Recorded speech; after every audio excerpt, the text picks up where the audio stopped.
पानपुरी नाम का गांव था, जहां पर प्रहलाद अपनी बेटी ऋचा के साथ रहता था। प्रहलाद गांव में पान बेचने का काम किया करता था। ठीक प्रहलाद के सामने गौरव की भी पान की दुकान थी, मगर गौरव अपने पान में गुटखा भी मिलाकर गांव में बेचा करता था, जिस वजह से गांव वालों को गुटखा पान खाने की आदत हो गई थी। कोई भी मीठा या सादा पान नहीं खाना चाहता था, जिस वजह से प्रहलाद का धंधा बंद पड़ने लगा था।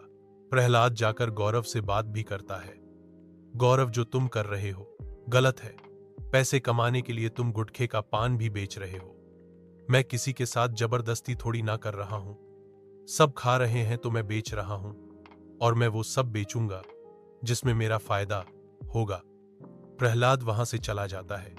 वो गांव का एक अच्छा नागरिक था, चाहे कुछ भी हो जाए, चाहे वो भूखा क्यों ना रहे, मगर वो गांव में कभी गुटखा पान नहीं बेचेगा। मगर वो टूट गया जब उसकी बेटी ऋचा का जन्मदिन था और उसके पास उसे देने के लिए कुछ भी नहीं था। वो घर जाता है जहां ऋचा उसका इंतजार कर रही थी। पापा, आज मेरा जन्मदिन है, मेरे लिए आप क्या लाए? बेटा, मुझे माफ कर देना, मैं तुम्हारे लिए खिलौने लाने गया था, मगर खिलौने बड़े महंगे हो गए हैं आजकल, इसीलिए मैं बाजार से मोमोज लेकर आया हूं। इसे खा लो बेटा, तुमने पहले कभी नहीं खाया है ना ये। और बेटा, मुझे माफ कर देना। कोई बात नहीं पापा, आपका बहुत बहुत शुक्रिया मोमोज लाने के लिए। संगीत ऋचा मोमोज खाने जा ही रही थी, तभी एक साधु उनके घर के बाहर आता है। साधु बड़े दुबले और थकी हालत में घर के बाहर लोगों से खाना मांग रहे थे। मुझे कुछ खाने को दे दो, बहुत भूख लगी है, वरना मैं एक कदम और नहीं चल पाऊंगा। कोई तो खाने को दे दो।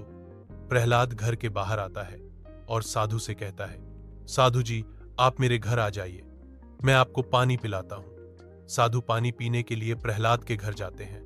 प्रहलाद उनको पानी पिलाता है। बेटा, अगर तुम्हारे पास कुछ खाने को हो तो कृपया मुझे कुछ खाने को दे दो। मैं बहुत बड़ी यात्रा करके आया हूं और किसी ने मुझे खाने के लिए भोजन नहीं दिया। मुझे माफ कर दीजिए साधु जी, लेकिन आज हमारे घर में भी खाने के लिए कुछ नहीं है। साधु जी, मेरे पास मोमोज है ना, आप यह खा लीजिए। शुक्रिया बेटी, बहुत बहुत शुक्रिया।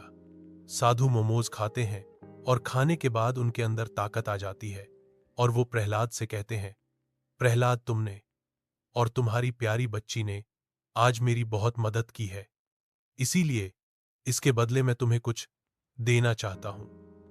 जाओ, एक बक्सा लेकर आओ। प्रहलाद साधु को एक बक्सा लाकर देता है। साधु बक्से के ऊपर एक मंत्र पढ़ते हैं और जैसे ही प्रहलाद वो बक्सा खोलता है, उसमें एक अलग प्रकार का मसाला आ जाता है। मुझे पता है प्रहलाद कि तुम पान बेचते हो। इस मसाले को साधारण मसाला नहीं समझना, यह जादुई अग्नि मसाला है। मोमोज को तुम पान के पत्ते की तरह इस्तेमाल करना और पान बनाना। उसके बाद यह मसाला उसमें छिड़क देना।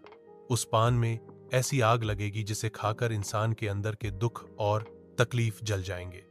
साधु अपने बस्ते से सोने का लॉकेट निकाल के भी उसे दे देते हैं और यह भी अपने पास रखो।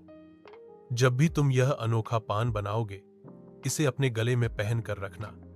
यह तुम्हारी और तुम्हारी बच्ची की दोनों की रक्षा करेगी। साधु जी, आपका बहुत बहुत धन्यवाद। यह सब कहकर साधु अपने रास्ते निकल जाते हैं। अम्मा नाम की एक मशहूर डोसे वाली थी। अम्मा की दुकान गांव के बीचों बीच थी।